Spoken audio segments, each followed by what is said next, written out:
What up, everybody? Welcome back to another episode of the Nerd Gym Report. I'm your host, Pablo, and joining me, as always, is Mr. Brian Schultz. I was on vacation, so we weren't able to get this out as soon as we could, but I saw Thunderbolt last night.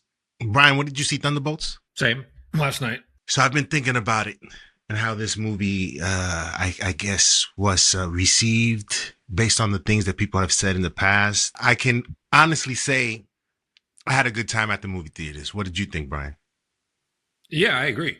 I think this is a really thoughtful entry to the MCU, and I want to talk about its placement because I do feel like it's a little out of place, but I was very encouraged to see some of the choices, some of the directions, and some of the focal points of this attempt, which it is an attempt because it legitimately is something different in the MCU catalog. And I think I say that in a very complimentary way. So I commend Jake Shire and the cast for putting together something that, as we warned about ahead of time, was definitely not marketed for what it really is.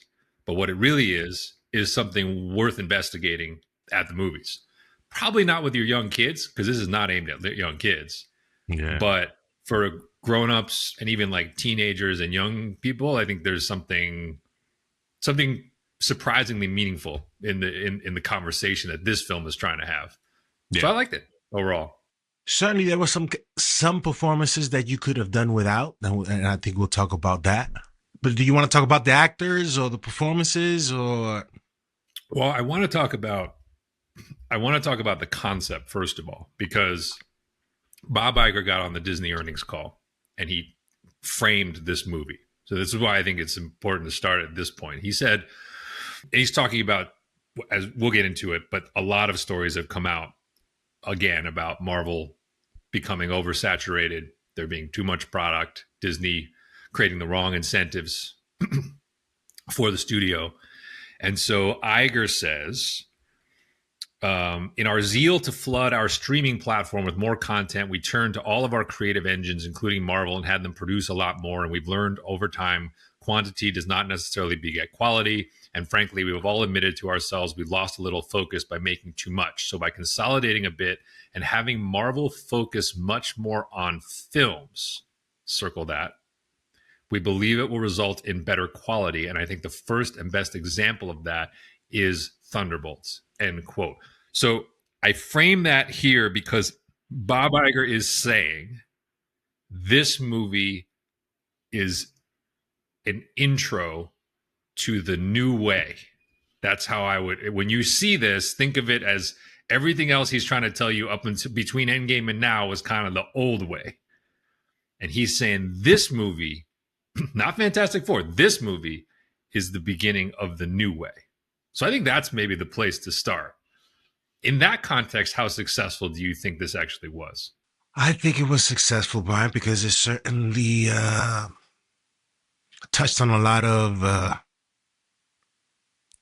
things that often people find themselves thinking about, and it's about living and enjoying it. Yep. And that theme sort of certainly was driven home, and I think Holman did a fantastic job in sort of creating that awkwardness and that sense of empathy that you felt for him in the things that he was describing about how he felt. Yeah, I think his performance really, and we'll get to the Sentry, but his performance was a good one. So I think the other thing that this movie really succeeds at, and there's some really interesting choices on screen that I want to talk about, is I think Jake Shire succeeds in creating maybe the most cohesive Marvel movie of the new era. So I'm going to exempt Guardians 3 from this because that was a trilogy completion. And I'm going to exempt Deadpool and Wolverine from this because that was in some ways a completion. And even No Way Home, I'm going to put more in the Avengers category. That's more of like a conglomerate event.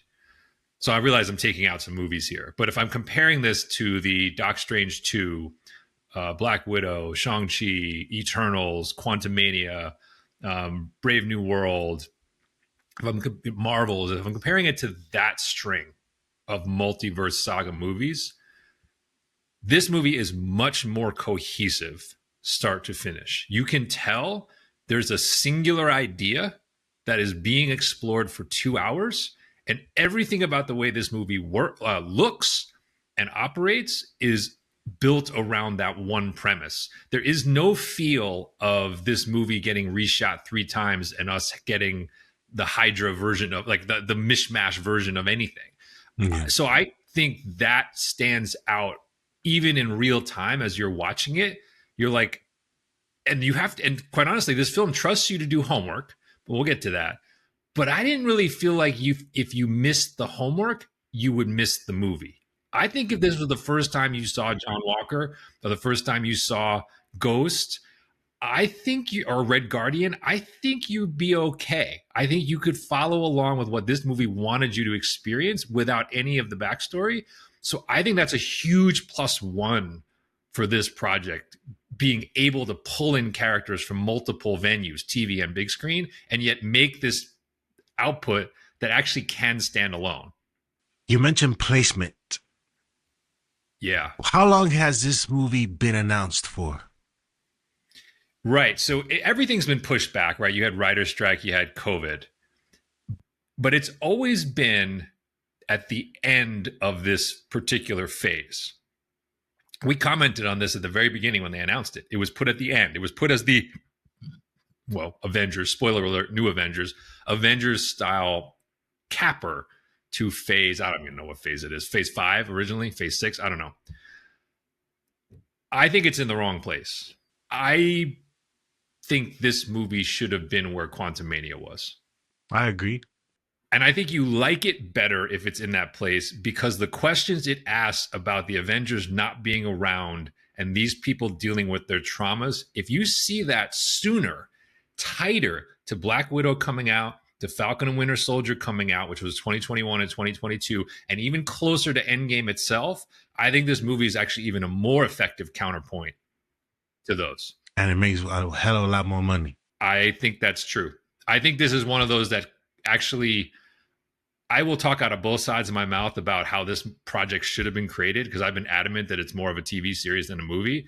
But I will stand corrected and say, especially had it been placed in 2023, when Marvel's brand was not as eroded, I definitely think this could have made a run. It's going to wind up around 450, maybe 500. I definitely think it could have been an 800 at least back then because it's good enough and it's interesting enough to get people out and even coming back with their friends and be like, I'll watch it again.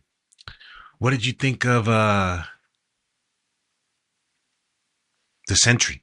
Okay, so do we want to do all sides of the Pullman performance or do you just want to focus on Sentry in costume? I guess all sides. Okay. So Louis Pullman, there's a fascinating subtext to this. He was not the first choice to play Sentry. Stephen Yeun was cast, who had worked with Jake Shire on Beef, was cast as a Sentry. I couldn't not think of that as I was watching this because Stephen Yeun obviously is an Oscar-nominated actor as well. So you're seeing Louis Pullman deliver a real performance. Like this is a real performance. Like this is a guy who's not overacting. This is a guy who got the assignment of what he was supposed to do. And he grips you with what he's doing. And then I'm thinking like, what if it was Stephen Yeun? How would he have chosen this differently? I thought it was interesting. He does a great job though. Like, I don't regret that it's not Stephen Yeun. I just wondered because the part is so interesting and more interesting than I thought it was going to be. I just found myself wondering what Yeun would have done with it as an alternative view of it. I think he would have killed it too. I agree. But I think the movie's a little different. Because I think Pullman plays the nerdier, socially awkward side of the character a little better than I think Yeun would have, but Stephen Yeun might have played the tortured side of the character a little better. Like they're different actors, and it's an interesting choice. I love the performance. I think he's the best part of the movie. I really do, and he's got some competition. There's at least 2, maybe 3 other performances in this movie that are very good. I think he is the best part of this movie, and all of his ticks work. He's one of those, like I always say, like the best compliment I can pay an actor is like anytime he's on screen, I can't look away. Even if it's not a perfect performance, if you connect with me that I have to pay attention to you every time you're on screen, even if you're not talking, That's a huge compliment. And I found myself, even when he was in the background, like in the vault and stuff like that, I was just watching him. I'll just be like, what's he doing? Like, he's not talking. What's he doing over there? Because his physical acting was just as good as his vocal acting. But they took a character that had a lot of risk of being very boring and very Formula Marvel, and he made it into something where I was like, yeah, I actually am excited to see this again. I mean, we won't get into it, but I'm assuming he will have. Was his name announced for Doomsday? Yes, he was already on one of the chairs. Yeah, It'll because be all the interesting to see. Thunderbolts except Taskmaster had a chair. Yeah, That's how. And yeah, spoiler alert. yeah. I mean, yeah. And it doesn't say that. I mean, we can't get a future more accurate sort of character, similar character to that as well. So sure, he Well, wasn't the only I like that experiment. they. Well, so we'll talk about the visuals because this is obviously a Superman style character when he's in Sentry mode, not Void mode. Yeah, But I think they found a good cheat code for making it so you could have a character this powerful without it seeming boring or unbelievable because he comes with this huge risk. yeah. And he even says at the end they haven't figured out how do you unlock, and the reality will be he won't be able to unlock the good side without the bad, and that's what makes the character interesting Got it. in a fight, right? That's because otherwise that fight scene where he is Sentry, which looks cool, I liked it, I enjoyed it, Yeah, yeah. but if that's all he was, now he's officially in, as you said, the Superman cartoon camp where it's like he's got to get taken out 10 seconds into the fight or else the fight's not going to be worth watching. But by virtue of the fact that he himself can't necessarily control or decide what side of him comes out or whether he has the ability or not, that saves the character as like part of a team. Like he's as much a liability as he is an asset. And that's kind of cool. That's going to be interesting. Well, there's a little bit of Hulk there, right? I mean, that's like Hulk Yeah. at his best is a little bit of the same. Like you have to point Hulk in the right direction to get the benefits of his fury and his power, right? But in the wrong situation, it goes really badly for the good guys. So, yeah, I think it's a riveting performance, and I don't know what you thought. I know we're heading into the mutant saga. This felt closer to an X-Men movie to me than a legacy. And the reason I say that is I always associate the X-Men with the study of kind of the human condition and the study of character and the flaws that come along with society and with individuals. And this movie felt a lot more like it was barking up that tree. And Pullman felt a lot more like kind of a conflicted mutant in a way than he did sort of like a traditional MCU hero. He certainly touched upon some of the themes that the X-Men have to deal with on the day to day in terms of not being accepted and, you know, but I think X-Men's plight is although similar, you know, it's like kibbles and bits, but, but different.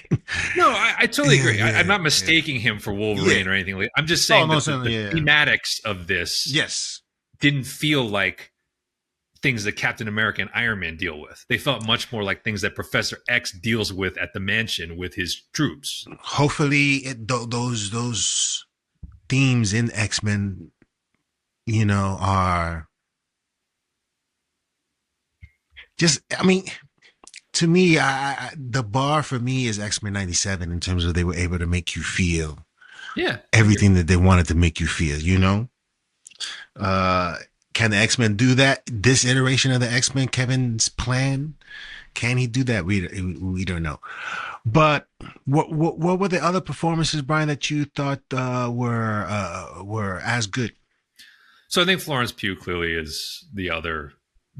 She is the lead.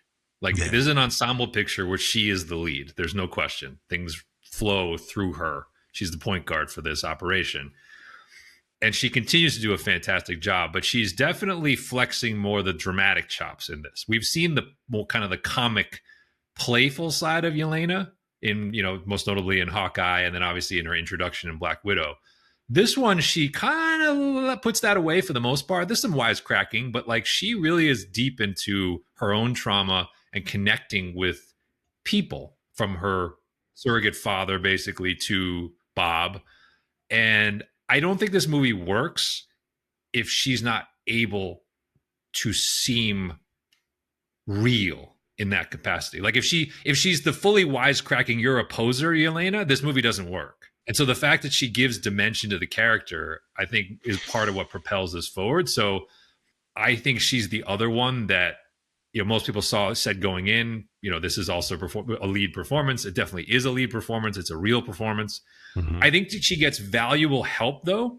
I think David Harbour plays a really valuable role in this movie because his is the humor that works. Yes. And this film would be too dark and too depressing if he wasn't there. And the movie's better when he arrives, to be quite honest. It's tougher to get into until he shows up. Yes. So he is sort of he is the sixth man. He's like the guy off the bench who you can't win without. And then I would say the other one I would nominate is Bucky. I think Sebastian Stan is like he's the efficient scorer. Like he just doesn't need a lot of screen time and he doesn't need a lot of lines, but he's like every time he's present, the movie gets better. We saw it in Brave New World, right? His one scene is the best scene in that movie.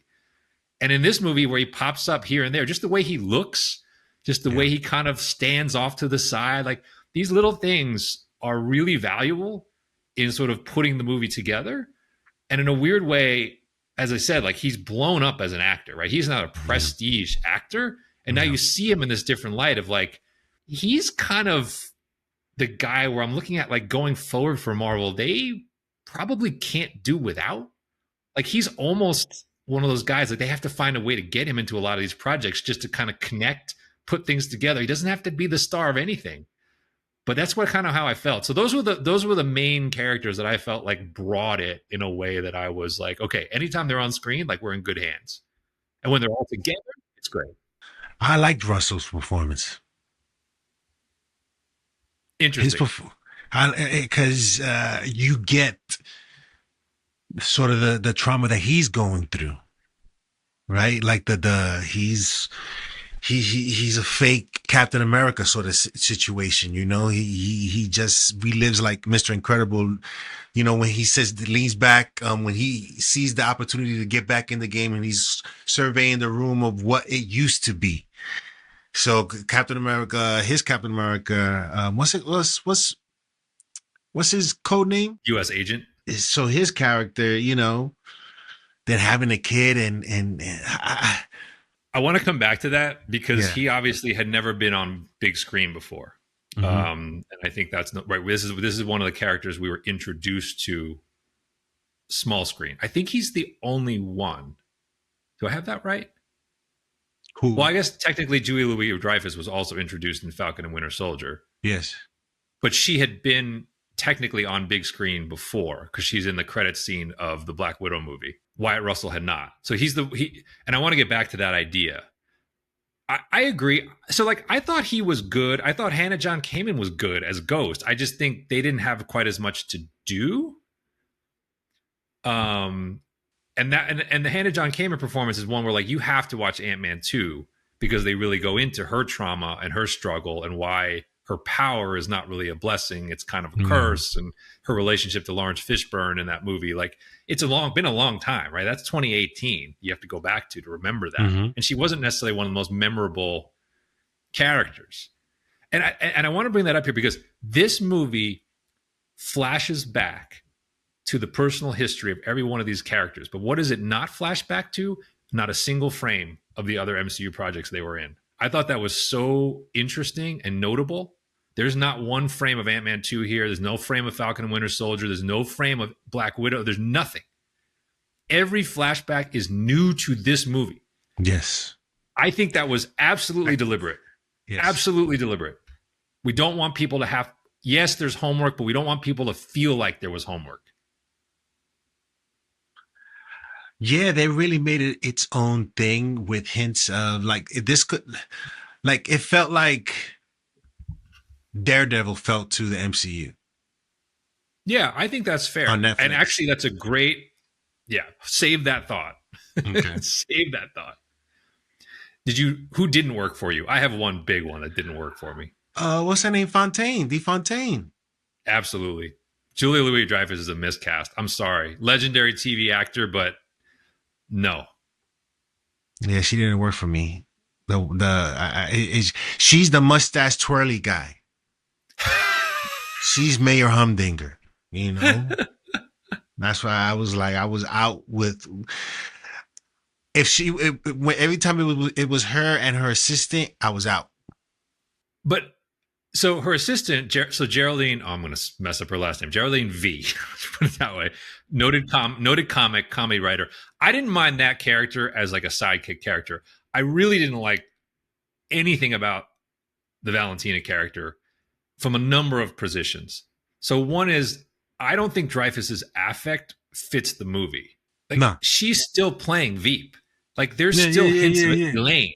Like she's not adapting as much to the feel of this film the way that I think would need to be for her to be an effective villain. So that was number one.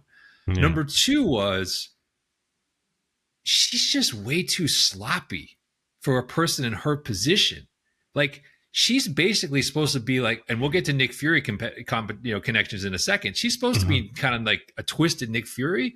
She Mhm. misses way too many details, man. I was like, Yeah. the plot holes of her not realizing what's going on. I was like, you could not have amassed this kind of cloak and dagger operation with a vault of that type of stuff and then be like, Yeah. I didn't even know that Bob survived, or like, I don't even know how these guys got out of there. Like, Yeah. I was having a tough time with the believability of her character. And then the last part is the Nick Fury part. She's supposed to be Nick Fury's love interest, man. And I'm like, I know they haven't explored that. They've actually referenced that she was closer to Martin Freeman in the MCU, but come on, man. I was like, if she's supposed to be someone he fell for, I'm like, there's no way our Nick Fury would have 2 seconds for this woman. So that was the other thing I couldn't get out of my head. But yeah, man, that was probably the only part of the movie, part of the parts of the movie where she was in that I didn't find believable. Every time she spoke, I mean, we've seen that whole using this character for your own purposes type situation. Like, you've seen that in the Karate Kid Part 3. We've seen it over and over again. And so and it wasn't done any different or compelling enough for me to care about that whole situation. I agree. And it's tough. And it's especially because going forward, she still obviously has a role. So I just feel like this is going to be a sore thumb type of situation for a while until they sort it out. What do you think of the action? What do you think of the staging and some of the set pieces that we got in this film compared to recent Marvel? Outside of the last set piece when they're in his mind, that one was a little bit weird. But outside of that, I didn't mind the action sequences. I thought they were done pretty well, especially the fight sequences with her in it. She's really good. She's dope. Yeah, I mean, I thought the practicality stands out. Like, it's notable that it's like, okay, there's like 3 Humvees on the road with the limo getting, they're blowing up actual vehicles, and the hand to hand is pretty good. And that's why it's interesting. Like the hand to hand, like when they do it with Florence Pugh, it works. Like, I don't know if it's because she's better at it, but like I compare it to like what we saw from Mackie and Ramirez in Captain America, where they're like fighting in the basement of the leader, and it's like, this is stupid. Like, this looks bad. There's no good moves here. There's no good lighting. It doesn't look good. And like this one, it just looks better. Like when they're fighting in the vault, that's actually a kind of a cool scene where like their weapons are fighting at 3-4 different directions. And I'm like, whoever staged this just has a better understanding of how to put something together for us to see. So I agree. I tend to like it. Last set piece, the sort of escape from the mind, Mm-hmm. that part felt very Doctor Strange's to me.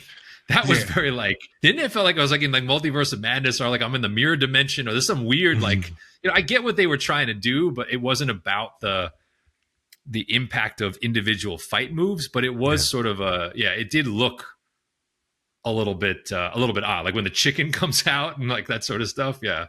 So Does it spoil it a little bit, or did it spoil it in that when we knew the Sentry was going to be up there, we know what type of being that we're messing with. Sentry is almost an unstoppable type of dude.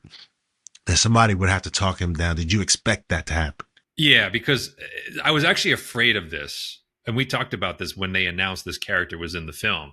I was afraid of this because the stakes made no sense. I was like, you got these kind of very limited anti-heroes up against the equivalent of Superman. And I'm like, there has to be a kryptonite, right? That's the only way to make this, remotely believable. Otherwise, you're going to be sitting there being like, where's Thor? Like, where's Hulk? Like, where's a dude who could actually, like, where's Vision? Like, where's somebody who could actually help with this situation? Slow him down, because stop him is a different story. That's why I thought the characters actually, their version of it is very well conceived because it's built from the inside out. It's built as it's not Superman. It's much more like a tortured Clark Kent who doesn't even realize that he has these types of abilities. And that's how they kind of solve for it. So it wound up working. Like, but let's put it this way. They have two technically all powerful characters on the board right now, right? They have Sentry at full power and they have Gaia from Secret Invasion. But this is my point, right? One of these is well thought out and can be used in interesting ways. The other has to be taken, can never appear again, ever. It's completely useless. Like, it's a character, it's like that literally has the power of every single hero all built into one with no weaknesses. Like, what are you going to do with a character like that? Like, I'm sure when we get to, Galactus and Secret Wars, we're going to be like, where's Gaia? Like, it could use Gaia right now, but it's like, for what? Like, there's nothing interesting about that. Do you feel, so I know it's different characterization entirely. Do you feel like the way Sentry was shown and used in this movie, has that put any extra pressure on Superman? Or are they different enough that it doesn't really even come into the same conversation? I think we will have to see Superman's ability. I don't think it hurts it, no. Because although we didn't see Sentry like actually flying. He was just floating for most of the part. So I had the same thought. I thought when they did the first fight scene in Avengers Tower, I was like, where is this going? Right. Yeah. But you're right. They never show him like really super speed other than at like 10 feet away. Yeah. So you're right. They actually kept a lot of stuff under wraps. I thought it visually looked pretty good though. Like, I thought the way he's used in that scene, I was like, if Superman looks as clean as this, like physically, I think it will be in good shape. I think, yeah, I think James Gunn is going to do it, man. I think visually James Gunn is going to do it. I don't have any doubts in my mind. Visually, I think James Gunn is going to go all out, because you see, and not to turn this into a Superman discussion, but you see the excitement and the responsibility I think he feels he has for this character. I agree. But I was encouraged. I mean, we've seen Marvel do some flying characters before, and I was like, this is pretty good. Like, I want to see more. And I thought the Void effect was pretty good too. Like, I know we saw a little bit of it in the trailer, but seeing it on big screen, I was like, that's kind of cool looking. Like the way he's making them disappear. I was like, yeah. He made everybody go into those dark places, pretty much. But this is why I think the movie is interesting, because we always talk about the one sentence pitch, right? We always talk about that as like, can you, we're going to be talking about it with Andor. Like, how does a rebellion actually begin, right? It's just that the entire show is really one question. I think this show has that one question. And it's kind of basically, if you lived this kind of life, what would you actually think about and go home to? That's it. It's like, what would you do? Like, what would that be like? And I think this movie does a really effective job. I think Florence Pugh actually gets the best lines for this, where she describes her life. And she's like, I sit by my phone, I do the assignment, and then I go think about all the horrible things I did. And I get the assignment and I think about all the horrible things I did. And like, that's connecting. That's what I'm saying. This movie does connect with everyone, because everyone has a version of that. Everyone has a version of when you're in the routine of your life and you go home at the end of it, like, what do you struggle with? Like, what do you think about? And so I think this movie found that question, from the angle of a superhero or anti-hero type situation. And I think that's interesting. That's why I say, like, had this come out at the beginning of 2023, I think we were looking at this and being like, wow, Marvel's really flexing, because they gave us Endgame, and now they're giving us the trauma side of some of these characters. It's Mhm. still really good. Don't get me wrong. It's just having lost momentum. I think we're struggling a little bit more with like how successful it actually will turn out to be. Yeah. What else you want to go over? Oh, okay. I have to ask. Okay, here. So you brought up the Daredevil thing. You know that from the very beginning, I've said this should have been a TV show instead of a movie. It's very good as a movie. It still would have been better as a TV show because you look at the storylines they were pulling on. And I said, Daredevil is the perfect analog because Daredevil took the time, would devote entire episodes to the history and the trauma of its characters. Imagine if you could spend the time with John Walker post Falcon and Winter Soldier, pre this movie. Imagine if you could spend the time with Hannah John Kamen for an episode. And this thing was 8 hours instead of 2. It would be better. It would have worked. It Way would be better. better. And it would be something that I think people will be talking about in the vein of like the Penguin, because it would be so complex in the genre that people will be like, I didn't know you could do that with these kinds of characters. I didn't know you could have that kind of introspection with these kinds of characters. So it works as a movie. I stand corrected, and I just said it could have made $800 million if they brought it out 2 years ago when people like Marvel better. I think it could have been like truly classic if it was a TV series. Yeah, I agree. You want to talk about post credit scenes or? Yeah. So let's talk about post. And I actually even have a pre because I saw it IMAX. I don't know if you saw it IMAX. Did you get the Fantastic Four IMAX countdown? I mean, they showed this a couple of months ago. I saw that. But they've been. I'm saying that's good. I mean, they're getting eyeballs on the theme, the 4 in the IMAX countdown. Like it's For me, it was a bit excessive, but oh really? You don't like it? I just think for not, promotion they got to stand out, and I think for IMAX yeah. screens that's important to get that recognition. What did you think of that shot? Well, I'm assuming that is a pre-Doomsday shot. Yes. So Pre or post? No, pre-Doomsday, right? So this would be post-Fantastic Four, pre-Doomsday. Oh, Because this is the moment where the Fantastic Four they cross over into 616. Yes. So I liked it. I mean, I kind of was like, this is what Marvel scenes used to be. There's no random A-list actor walking into my screen. I'm seeing a little pickup from, they're having a little fun with the whole, fighting with Anthony Mackie over the branding of Avengers versus New Avengers and whatever. But like, yeah, I kind of like the fact that we got this little like window into the team after, and then you give the tease of we're now crossing over these universes, which I assume will set up. Like I'm guessing that Rocket is coming post their conflict with Galactus and pre the arrival of Doom. I mean, it definitely gets you more like it's like you gotta go see Fantastic Four now, right? No, 100%. You if you were thinking about it, now you're gonna go see this movie because you want to see what happens. I think I read the Russos directed that post credit. Yes. Yeah. What did you think how it looked? I thought it looked fine. It's supposed to look retro. I mean, the rocket's supposed to look like Sputnik era space race rocket. I mean, them and their new dicks 14 months later. Yeah.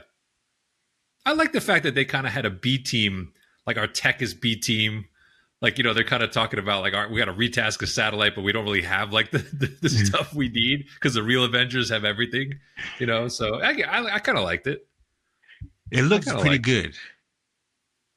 Yeah, I think so. What I'm interested to see is you have this team, and we've talked about this. Thunderbolts was interesting in the sense that this was not a mission movie. If you think about it, it's not. It's not like a quest to recover this item. It's not. It's about the people coming together randomly almost, or they're sort of put together by Valentina. They bond over their trauma, and the quest that evolves is kind of like a rescue mission for Bob almost. That's kind of what winds up happening. Yeah. But it's not a mission in the sense of when are they the right pick to do something the Avengers can't. And I am curious to see, because they've set this team up to operate within Doomsday. Can they come up with something within the Doomsday construct that this particular group of people is best suited to tackle? If they can do that, I think we're onto something with these If characters. they can be a part of the solution, not the solution, I think that solution ultimately falls upon Reed to discover. 100%. But maybe there's an item, a foe, a specific side quest that you can find where, like, you need the rogues, like you need these people. They're Yeah. actually better suited to do that than Thor or Iron Man or or not Iron Man or Cap or whatever. Like, I think that's important. They can't just be another team. They can't just be, hey, like Avengers A team, you got that, you got those bad guys. Avengers B team, you got those bad guys. They got to find like lanes for these people to operate that are effective, like distinctive to them. Yeah. So you want to give it a rating? Sure. I I'm wrestled. gonna say I'm gonna give it a 3. Okay, I'm giving it a 3.5. I think it's a strong 3.5. I think this is. I wrestled with the 4, and Yeah. I ultimately was kind of like, to me. Then I thought about like what else in the MCU would I give a 4 to, and would I consider this movie legitimately as good or better than that? And I didn't think I could quite get there. I still think like there are holes in it, right? There's the Julie Louis-Dreyfus issue. I do think this movie is slow at points. Like the Yeah. pacing is slow. Like, but I think I want to give it the 3.5 because I want to applaud everyone involved for taking this in a direction that I did not expect and Yeah. landing it pretty successfully on the whole. Yeah. So is it elite Marvel from like the heyday? No, I don't think so. But is it worthy of being in sort of the real catalog as opposed to some of the garbage we've gotten the last couple of years? Absolutely. So I think Yeah. 3.5 is where I'm at. Were you surprised at this guy's leaping ability, Captain America? Oh yeah, in the elevator shaft, and like he should have been hurt more when he came back down. Captain America is not impervious to damage, Yeah. Didn't really, but I think he landed on his shield. But he jumped like but he was so. I mean, at that range though, like I know we saw Steve go out the elevator and land on his shield, but and that was okay. But I think this was higher up that he came down. But yes, no, I But did not realize he in an could jump end like game, that. him and the other Cap fell from the bridge, from that long bridge. Oh They yeah, fell hard. They fell yeah. hard. Stuff that supposedly John Wick can stand up for. Over and over again because he rolls down the steps like 4 times. No, I agree. I thought there was a little bit of that. There was a little bit of that. But so, what do you think it does for the MCU when you hear people say, "Oh, Marvel is back"? What do you think? Well, I don't think it hurts Fantastic Four, and I don't think it hurts Superman. I mean, these movies are all interconnected, right? We keep saying this. Like, yes, it's competition, but it's a competition where you legitimately want the other guy's product to be good because you that gets audience interest up. I just think if people go see this movie, they will be pleasantly surprised at what it is. And I think the linkage to the Fantastic Four, because you'll see the trailer in front of it. If you see an IMAX, like I said, you'll see the countdown, you'll see the post credit. I think there is a little bit of we've stalled out some of the descent of Marvel a little bit with this movie, and people will be like, okay, like maybe I do need to pay attention to Fantastic Four and make sure that's on my list for July. Because as much as you and I have been interested in how it looks, I have not been convinced that the box office is going to be there for that. I am not. I'm still not. My belief is still that Superman is the bigger event of the two. Mm-hmm. And I will, from the people that I've talked to who are generally not fans, but who have kids, they are all more interested in Superman than in Fantastic Four. And you can guess a lot of why. right? Yeah. Crypto is working for kids, but it's not just crypto. It's like that scene with the talking robots in the fortress. Like kids are interested in that type of stuff. And I just think Superman is touching the vein of a slightly different audience than Fantastic Four, where it's like, as much as you and I are interested in, they're talking about like pregnant Sue and like, it's a little more adult, like Yeah. how they're But aiming you that. got Ben Grimm. You got their little robot too. You know what I'm I saying? got You you. got I the got you. colors. Yeah. I'm not saying but everyone I've talked to, at least in my circle out here, is just like Superman's ahead of Fantastic Four in terms of the Yeah. interest level. So I do think this movie helps Fantastic Four kind of come up that list of like, hey, we might need to see both. Like you and I obviously want to see both, but like those people at Yeah. the margin, want to see both. You heard that the Shalabal is doing some reshoots. I heard.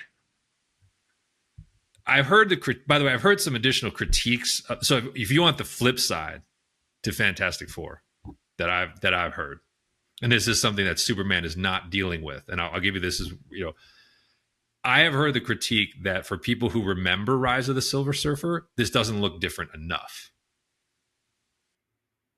That it's even though it's 20 years later, there's too much of a wait. Didn't they do a Silver Surfer before with the Fantastic Four? I have heard that come up.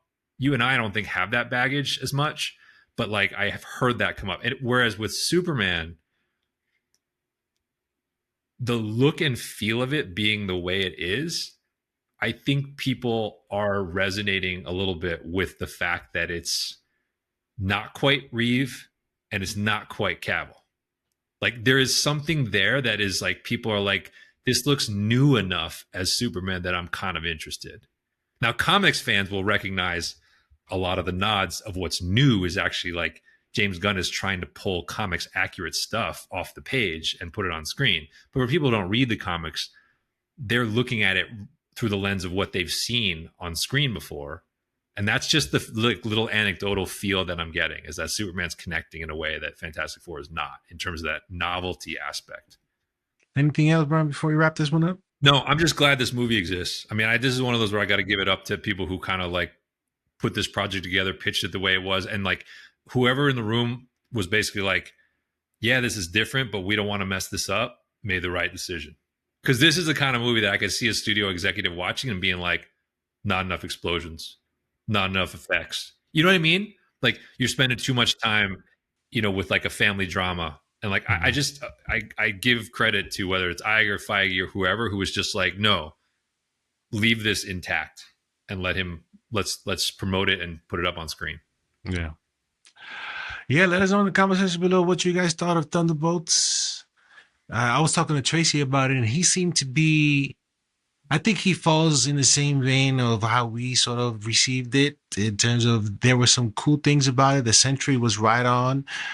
But yeah, some aspects of it, if I get into a more deeper conversation with him regarding what specifically he didn't like, I think for him, the mental health aspect didn't quite hit home, the schizophrenia part. And so he had a hard time connecting with it. But in terms of the performances of the characters, he said, Florence Pugh is a star. All these guys did a good job in their roles, I would say. And they touched on a lot of different aspects of life that people go through. Not everybody has the same sort of trauma, but there are things that people go through that are traumatic to them and feel the same emptiness. So it was cool for them to go that route and how they were able to sort of take a different route with this movie and making it feel like its own thing, which was cool. So yeah, let us know in the comment section below what you guys thought of Thunderbolts. What out of 5, what would you give it? And we'll see you next time on the Nerd Gen Report.